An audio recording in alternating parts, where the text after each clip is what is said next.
Is there any scenario in which the president would select his Vice President Kamala Harris for the Supreme Court? Again, I'm not going to speak to any considerations, preparations, lists. When you were asked about the vice president possibly being selected as a Supreme Court nominee, you said you're not going to speak to any considerations. Does that mean she is being considered? Well, Justice Breyer's retirement ramping up speculation about who President Biden will pick to fill his seat once Breyer officially announces the resignation, and whether it just might be the vice president of the United States. Could be. Well, here with what we can expect, Fox News at Night host Shannon Bream. Shannon, tell us how this all unfolded. Earlier, I said that we had broken the story. It turns out that you broke the news that he was surprised. You had heard he was surprised by how all this unfolded. Tell us more about that. Yeah, we started to hear the rumblings yesterday that this announcement was coming. And by the way, we still don't have an official announcement from Justice Breyer or from the Supreme Court. So, of course, we immediately start calling around. And several people that I talked to yesterday ultimately told me that yesterday was not the day for this announcement. Justice Breyer was not planning it.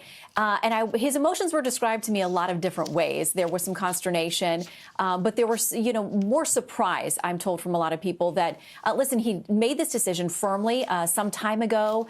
There was no change or pressure, he said, on him, that he had decided this was the right time for him at the age of 83, after decades on the bench, to step down. But he was not ready for the announcement yesterday, although we were told it is imminent. And he was, I'm told by one person, blindsided by what happened yesterday. But it does change the dialogue in the country. We're not talking about the failure of the Voting Rights Act, the standoff in Russia. We're not talking about Build Back Better coming back with a new version.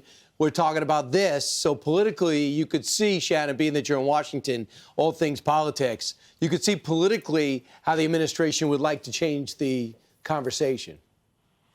Yeah, I can see how that would be a good time for the White House. But again, what I'm told is that this announcement was very close anyway, and that it was a decision Justice Breyer had made. So it certainly is beneficial to the White House and gets us on a whole new conversation about what happens next with the court, what the White House may do. Certainly changes the conversation. That's right. And Politico, with their playbook this morning, they say, on the latter point, the timing could not be more opportune. The defeat of the voting rights bill last week was a final straw for many voters of color, disenchanted with the lack of action on that issue, as well as on police reform. Recent Q poll showed the president's approval with black voters down to 57 from 78 a year ago. Perhaps that's why the White House wasted no time in leaking the information. It's presumed somebody there leaked it. But how exactly now, Shannon, does this work?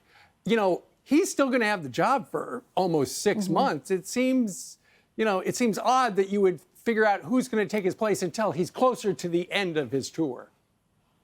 Well, I mean, to me, I just thought politically it would make more sense for the White House if this was a later announcement, only because then you're leading into the midterms. You have the summer for people focused on this. You can get out there and campaign. As Democrats saying, the Senate's so important. These kinds of battles are the reason we need to hold on to the Senate. So just from a political sense, it seemed a little bit early to me. But they can start this whole process. We've talked about the names. Some of these candidates have been vetted. That will intensify now. You could go ahead and have a nomination and to have people start working through the confirmation process, meeting the senators, being investigated by the Judiciary Committee over in the Senate. So a lot of that process can kick off and be well done potentially by the end of June or July, when we would expect that Justice Breyer would say, this is the end of the term and I'm out. Yeah, but they realize timing is everything. And if they lose the midterms, then the Republicans would have a say in who's nominated. But this would motivate the base.